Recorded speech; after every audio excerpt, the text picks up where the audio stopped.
Mini ATP bike restoration.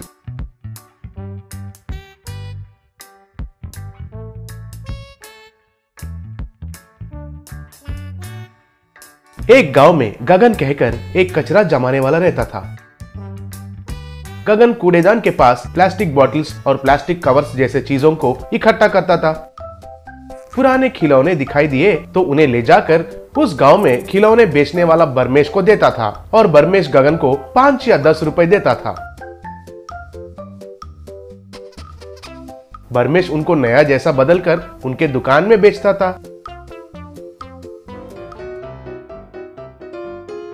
एक दिन गगन बरमेश से, सर मैं जो लाता हूँ उन पुराने खिलौने से ही आपका दुकान चल रहा है।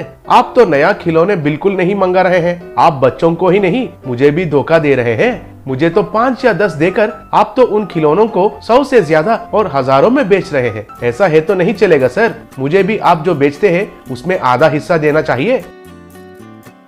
क्यों बे, कुछ नया सा बात कर रहे हो? तुम्हारे लाए हुए खिलौनों से मेरा दुकान चल रहा है। तुम्हें तो वो 5 या 10 देने का जरूरी भी नहीं है। अगर मैं चाहूँ तो तुम्हारे जैसे कचरा जमाने वाले 4 लोगों को बुला सकता हूँ। तब तुम्हें खाने के लिए खाना तक नहीं मिलेगा रे। इसलिए चुपचाप जो दिया उसे लेकर जाओ, नहीं तो भूखे मर जाओगे। क्यों धमकी दे रहे हैं क्या?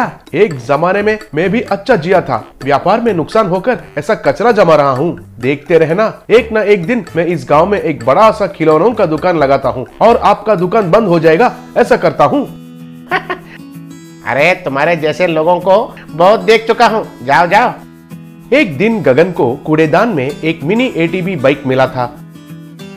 वो बहुत जंग लगकर पुराना हो चुकी थी। गगन उस बाइक को घर लेकर आया। उस बाइक को देखकर उनका बेटा चीकू, बापू ये बाइक तुमको कैसे मिला? ये तो एटीबी बाइक है। ये तो बहुत महंगा है। इसे अच्छे करेंगे तो कम से कम 5,000 में बेच सकते हैं। तब गगन खुशी से, अच्छा आइडिया दिया है बेटा, फिर तो इसे जितना भी मुश्किल हो अच्छा करना चाहिए। तब दोनों मिलकर उस एटीबी बाइक को रिस्टोर करना शुरू किए। गगन टूटा हुआ पार्ट्स का वेल्डिंग करने लगा।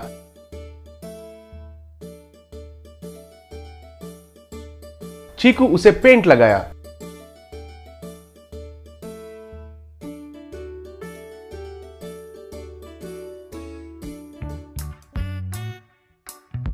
चीकू उस एटीपी बाइक पर चढ़कर स्टार्ट किया। वो तुरंत शुरू हुआ। तब वे दोनों बहुत खुश हो गए। बापू मैं इसमें एक राउंड मार के आता हूँ, कहकर उस पर बाहर गया।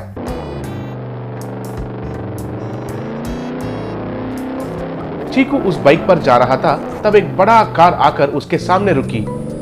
चीकू भी उस बाइक को कार के सामने रोका। उस कार में से अनीश कहकर एक बड़ा अमीर आदमी उतरा। अरे ये तो मेरा बचपन का एटीबी बाइक है। ये तो उस वक्त मार्केट में नया आया था। मैं जिद करने से मेरा पिताजी इसे खरीद कर दिए। जब से ये हमारे घर में आया तो हमारा व्यापार में बहुत फायदा हुआ है कहकर मेरा पिताजी कहते थे। मुझसे भी वही हुआ। आजकल ये घर में नहीं दिखाई देने से मैं बहुत घबरा गया। मेरी पत्नी से पूछा तो पुराना बन गई है इसलिए फेंक दिया कहकर बोली। तब से लेकर इसके लिए ढूंढने का जगह ही नहीं। मेरे बाइक मुझे दे दो बाबू, तुमको 10,000 देता हूँ। तब चीकू को एक विचार आया। क्या सिर्फ 10,000 रुपए देंगे? इस डब्बा बाइक को मैं और मेरा पिताजी बहुत मेहनत करके रिस्टोर किया था। देखा ना आपने, इसे नया बाइक जैसा बनाया। खाली 10,000 में तो इसे देने का सवाल ही नहीं है। ठीक है रे, अब मार्केट में इसका दाम 50,000 रहता है। तुम्हें 50,000 देता हूँ, इसे मुझे बेच दो। सर नया बाइक खरीदना बहुत आसान है, लेकिन जंग लगा हुआ बाइक को रिस्टोर करना 10 गुना मुश्किल है। अब इस बाइक से आपके पोते और उनके पोते भी खेल सकते हैं, पता है? तुम तो ऐसा वैसा चालाक नहीं हो। दुनिया का सबसे खतरनाक दिमाग है तेरा। ठीक है, ये मुझे बहुत जरूरी है, इसलिए मैं तुम्हें 5 लाख रुपए देता हूँ। और कुछ मत कहो। और क्या कह सकता हूँ सर? रस्सी काटने तक नहीं खींचना है कहकर मुझे भी पता है। तब अनीश उसको 5 लाख देकर बाइक लेकर गया। तब चीकू उन पैसों से घर आया। बाइक क्या हुआ और इतने पैसे तुमको कहां से मिले? हमने जो रिस्टोर किया है ना, उस बाइक को 5 लाख में बेच दिया है बापू। कहकर जो हुआ उसे बताया। तब गगन खुशी से, अरे तुम बड़े होने के बाद बड़ा बिजनेसमैन बन जाओगे, ये तो पक्का है। गगन उन पैसों से अच्छे से खिलौनों का दुकान लगाया, अच्छे से खिलौने मंगाकर उसमें बेचने लगा। ऐसे ही एटीबी बाइक्स को भी बेचता था। ऐसे गगन बहुत पैसे कमाने लगा। उससे बरमेश का व्यापार बिल्कुल गिर गया और बरमेश दुकान बंद कर लिया। 100 days underground rain forest house. Prakash एक बहुत बड़े कंपनी का सीईओ था। वो वक्त का बहुत पाबंद था। अगर टाइम पे किसी ने कोई काम नहीं किया तो उसे डांटता या मारता भी था। इसलिए उसका असिस्टेंट लड्डू हमेशा मार खाता रहता था। एक बार एम्प्लॉयज मीटिंग में प्रकाश, देखिए कल मैं सवेरे 8 बजे अपने खुद के प्राइवेट जेट पर हजारद्वीप जा रहा हूँ। वहाँ ठीक 8:48 में लैंड हो जाऊंगा। सबको ठीक 8:49 में जूम कॉल में मुझसे बात करना होगा। अगर 1 मिनट की भी देरी हुई तो आप सबकी खैर नहीं। सर, आप यूँ वक्त के पीछे क्यों पड़े हैं? सब बड़ों ने कहा है कि कोई भी काम आराम से सोच समझ कर किया करो। अब ये जूम कॉल मीटिंग इतना इम्पोर्टेंट तो है नहीं। वहाँ से लौटने के बाद सीधा सीधा यहाँ मीटिंग कर सकते हैं ना सर। प्रकाश ने उसे खींचकर एक थप्पड़ मारा। स्टूपिड फेलो, तुम मुझे टाइम के बारे में बताते हो? सुनो, मैं आज तुम्हें साफ साफ कह देता हूँ, आज से तुम्हारे मुंह से एक शब्द भी नहीं निकलना चाहिए। मैं जो काम कहूँ वही करना होगा। तुम्हें मुंह खोलने की इजाजत नहीं है, समझे? इडियट। कहकर एक और थप्पड़ मारा। अगले दिन प्रकाश और लड्डू फ्लाइट में रवाना हुए। फ्लाइट समुद्र के ऊपर उड़ रहा था। प्रकाश फोन में किसी के साथ बिजनेस डील बात कर रहा था। इतने में फ्लाइट का संतुलन बिगड़ा और वो पानी में जा गिरा। दोनों तैरते हुए एक टापू पर पहुंचे। उस टापू पर एक बहुत बड़ा पहाड़ था। ओ गॉड, यहाँ पर मोबाइल के सिग्नल्स भी नहीं है। लगता है ये कोई टापू है। टाइम क्या है ये भी नहीं पता चल रहा। अब बाहरी दुनिया को कैसे पता चलेगा कि हम यहाँ हैं? हाय रे, मेरा सारा वक्त बर्बाद हो रहा है। क्यों, कुछ बोलते क्यों नहीं? लड्डू बिना मुंह खोले अपने हाथों को अपने मुंह पर रख लिया। यूं शाम हो गई। उन्होंने देखा कि दूर एक स्टीमर जा रहा है तो प्रकाश ने अपना शर्ट खोलकर उसे लहराया। हेल्प हेल्प कहकर चिल्लाने लगा, पर वो स्टीमर वहां से चला गया। अगले दिन एक हेलीकॉप्टर ऊपर उड़ रहा था तो प्रकाश फिर से अपना शर्ट लहराते हुए हेल्प हेल्प कह के चिल्लाने लगा, लेकिन वो हेलीकॉप्टर वहां से चला गया। ये क्या, तुम क्यों नहीं चलाते मेरी तरह? Help help. अच्छा, मैंने तुम्हें मुंह बंद रखने के लिए कहा था, इसीलिए ऐसे कर रहे हो। ठीक है, ऐसे ही रहो। अब तुम बोल के क्या उखाड़ लोगे? खाने के लिए और रहने के लिए हमें कुछ करना होगा यहाँ पर। यूं कई दिन बीत गए।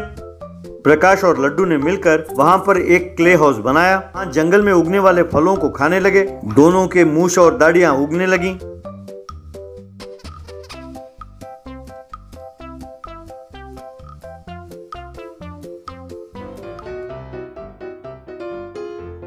अरे मेरे अंदाजे से यहाँ आकर हमें 100 दिन से ऊपर हो गए हैं। अब क्या जिंदगी भर यहीं रहेंगे? पता नहीं मेरी पत्नी और बच्चे कैसे हैं, कंपनी कौन चला रहा है, कैसे चला रहा है, मेरे कुछ समझ में नहीं आ रहा। अरे ये क्या, मैं बोले जा रहा हूँ और तुम चुपचाप बैठे हो। तब लड्डू ने इशारा किया कि मैं बोल नहीं सकता।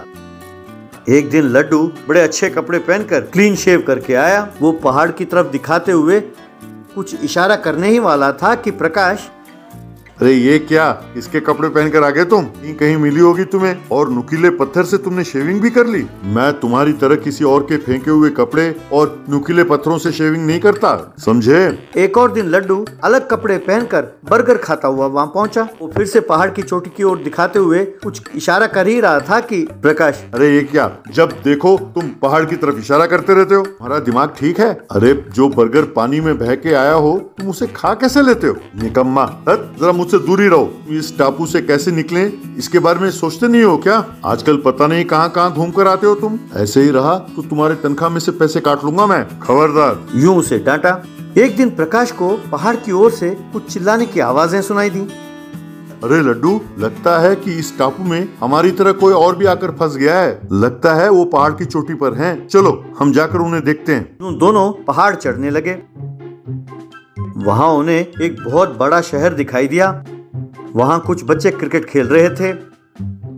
ये देखकर प्रकाश दंग रह गया।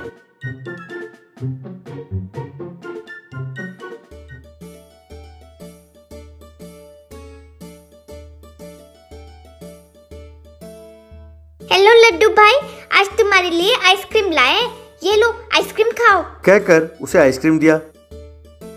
अरे ये हो क्या रहा है? तुम इन्हें जानते हो? वैसे इस टापू में इतना बड़ा शहर कब बना? किसने कहा कि ये टापू है? ये हमारा ही देश है साहब। इस शहर को वाइजैक कहते हैं। लड्डू हर रोज हमारे साथ खेलता है। वैसे आप है कौन? इससे पहले आपको कभी नहीं देखा हमने। मैं कौन हूँ? अरे 100 दिनों से इसे टापू समझकर मैंने घर भी बनाया और हम यहाँ रह रहे हैं। किसी ने भी हमसे संपर्क नहीं किया। किसी ने ये भी नहीं बताया कि ये टापू नहीं है। अच्छा, तो वो आप हैं जिन्होंने बीच में घर बनाया है? हमने आपको कई बार देखा है।